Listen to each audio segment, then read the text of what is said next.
confinés, je vous retrouve, et oui, c'est encore moi, dans mon domaine préféré, ma cuisine.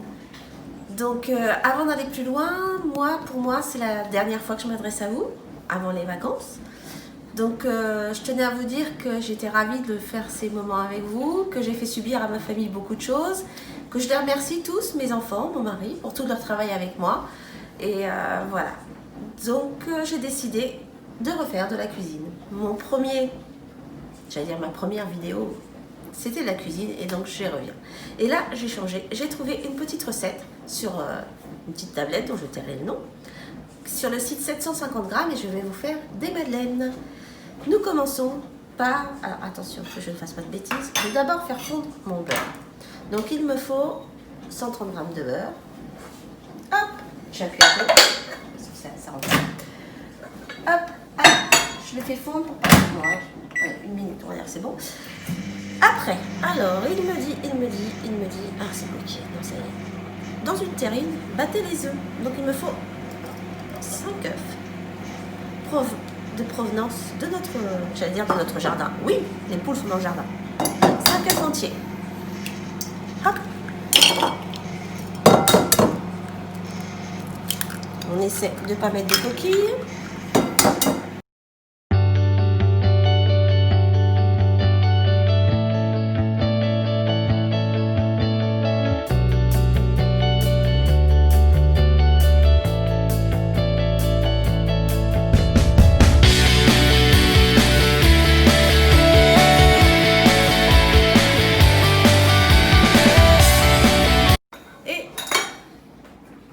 Je la conserve au frais pendant 20 minutes. Je la pose.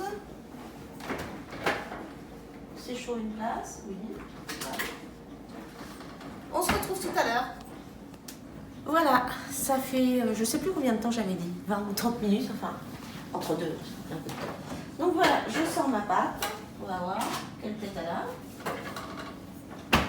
Toujours aussi belle. Et là, je fais tomber le saladier, mais non.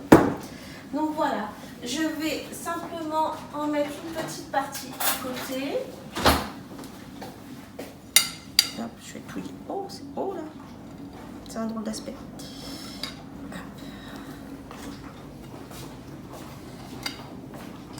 Voilà, ça je vais mettre. Oh. Je prends des petites pépites de chocolat gourmande, ça tombe très bien avec moi. Allez, on est paradin, on en met.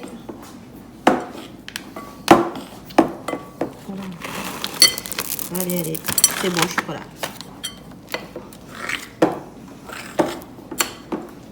Voilà. Donc, une autre cuillère encore. Je vais préparer mon moule. Hop.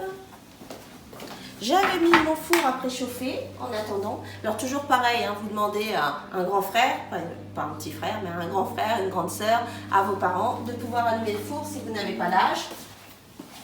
Si vous êtes majeur, vous pouvez bien sûr l'allumer tout seul. Je mets un petit peu d'huile quand même. Normalement, c'est un moule qui colle pas, mais bon, c'est jamais. J'ai enlevé ma toque parce qu'elle me descend sur les yeux. Alors que déjà, en y voyant, ma cuisine n'est pas toujours très top. Voilà. Hop. Allez, on les unit pas avec le gras. Et on commence. Donc là, je vais en faire aux pépites.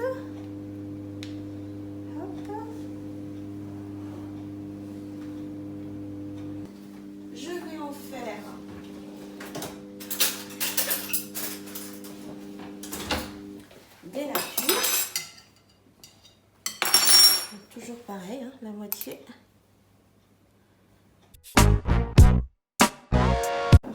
Noix de chocolat. Mais attention, c'est sans huile de palme pour la planète. On pense aux orang-outans d'Amazonie. Donc on ne prend pas une pâte à tartiner avec de l'huile de palme. Il était temps, je mettais le pot par terre. Hop. Et au four pendant 8 minutes.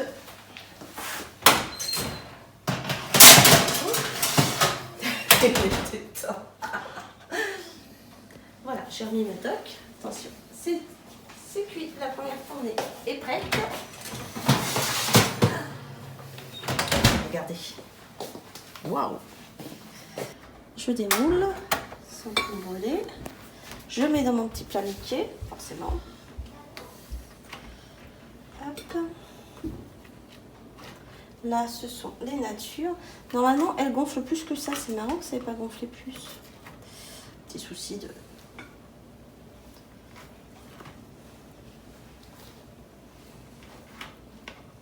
Hop. Et hop. Voilà. Je refais ma petite fournée. Alors, forcément, vous vous doutez bien que si je fais de la cuisine, je ne vais pas faire que de la cuisine. Je vais vous parler aussi d'autre chose. Vous voyez que je suis en train de vous faire des madeleines. Donc, nous avons différents types de madeleines. Là, nous avons des madeleines au chocolat. Là, on met des madeleines nature. Hop, voilà.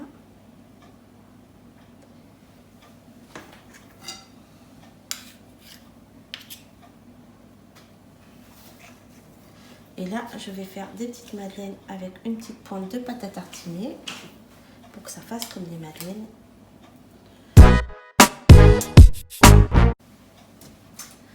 Donc vous voyez mes madeleines, donc j'en ai différentes. J'en ai des natures, des à la pâte à tartiner et d'autres aux pépites de chocolat. À la base, c'est la même pâte, il y a juste des choses qu'on a rajoutées. Donc ce que vous avez entendu parler cette semaine, enfin même depuis 2 semaines, qui est un phénomène maintenant mondial, c'est Black Lives Matter. Donc avec mon accent, ça veut dire la vie des Noirs compte. Et moi, je vais aller plus loin aujourd'hui. Et je vais vous dire que oui, la vie des Noirs compte. Mais la vie de tous les hommes compte. La vie des Blancs compte. La vie des Asiatiques compte. La vie des Amérindiens compte. La vie des Hindous compte. La vie de tout homme compte. Et vous avez tous vu, alors attention, je vais avoir du mal à me relever. Donc, ils ont tous mis un genou à terre. Et vous savez ce que c'est que ce genou à terre? C'est Martin Luther King qui l'a mis en place. Contre, enfin pas contre, mais quand le peuple noir a commencé à se défendre de ce que lui faisait subir le peuple blanc aux États-Unis, il y a eu un mouvement qui s'est un mouvement qui s'est appelé les Black Panthers, qui était leur symbole, c'était ça. Donc c'était la lutte armée. Et à l'inverse, Martin Luther King, lui, s'est agenouillé et a prié. Et moi, je voulais vous dire que quand Dieu a créé l'homme, si vous prenez la Genèse, Dieu créa l'homme. Mais pas l'homme, enfin si, ça a été l'homme masculin créé d'abord, mais ça voulait dire l'homme en général. Donc il n'y a pas une couleur d'homme qui est au-dessus de l'autre. Le blanc n'est pas au-dessus du noir, le noir n'est pas au-dessus de l'asiatique, il n'y a pas cette notion. Dans la Bible, il n'est pas marqué que Dieu a créé l'homme blanc, puis Dieu a créé l'homme noir, puis Dieu a créé l'homme... Non, il est dit que Dieu a créé l'homme. Cette histoire de mettre une couleur au-dessus de l'autre n'a en aucun cas sa place dans la Bible. Et Dieu aime tous les hommes. Sur la croix, Jésus a donné sa vie pour tous les hommes. Il n'a pas donné sa vie pour les hommes blancs.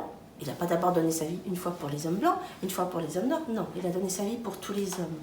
Donc il faut arrêter de penser que certains sont au-dessus des autres. De même, il est quand même anormal de penser que l'homme est au-dessus de la femme. Quand Dieu a créé l'homme et la femme, il n'a pas créé la femme inférieure. C'est la conséquence du péché qui a rendu ça. Mais en aucun cas, la femme a moins d'importance que l'homme. En aucun cas, une couleur de peau te donne moins d'importance. Nous avons tous la même importance aux yeux de Dieu. Et une chose est sûre, au ciel, il n'y aura pas un quartier black, il n'y aura pas un quartier asiatique, il n'y aura pas... Non, non, non. On sera tous ensemble. Alors si au ciel, on est appelé à être tous ensemble, sur la terre, on est peut-être aussi appelé à être tous ensemble. Pourquoi est-ce que il existe certaines églises que d'Africains? Pourquoi dans certaines églises, les Africains n'ont pas leur place, ou très peu, et que ce sont que les Blancs? Est-ce que la façon de louer Dieu par les Blancs est meilleure que celle que font les Blacks, ou alors que font les Asiatiques? Non, non, non. Il est temps, et c'est à vous les enfants que ça s'adresse. Il est temps que nos églises, il est temps que vous ayez chacun votre place. Quelle que soit la couleur, on doit être capable de vivre tous ensemble. On doit être capable de louer Dieu de façon africaine. On doit être capable de louer Dieu de façon européenne. On doit être capable de louer Dieu de façon asiatique. Alors c'est à nous de faire changer les choses. Alors effectivement, c'est un langage un petit peu différent de ce que je vous tiens d'habitude, mais on est dans une époque différente aussi.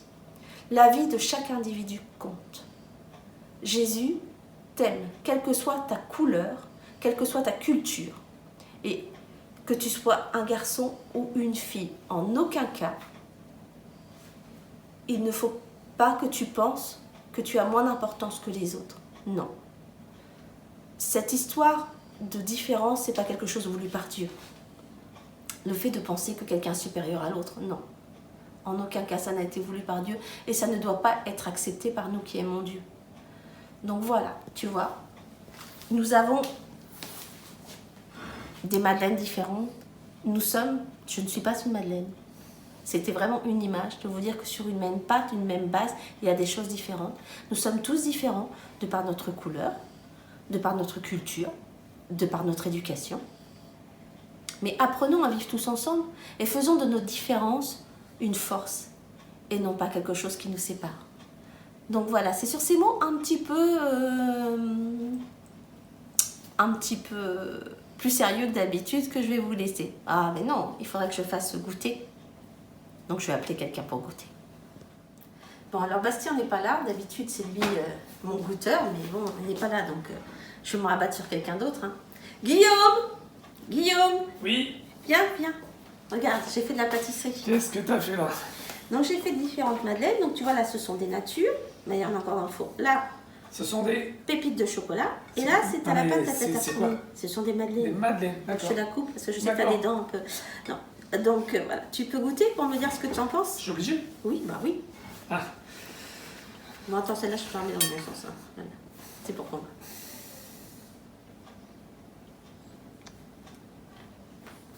Alors? Ouais, c'est bon. Tu vois, je me dis, t'as franchement de la chance de m'avoir parce que d'avoir une femme qui cuisine aussi bien que ça et de vivre avec moi depuis 29 ans, je me dis que t'as vraiment une chance inouïe. Ouais, c'est bon. Ça a la forme des madeleines. Mais je sais pas si c'est le goût des madeleines en fait. Bah si, ça a le goût des madeleines. Autrement, t'aurais pu en faire des tout au chocolat. Bon, mais c'est bien quand même. Non, mais c'est bon. Tu Je prends vais reprendre Bastien. Bon, allez. Bon, sur ce, à la rentrée.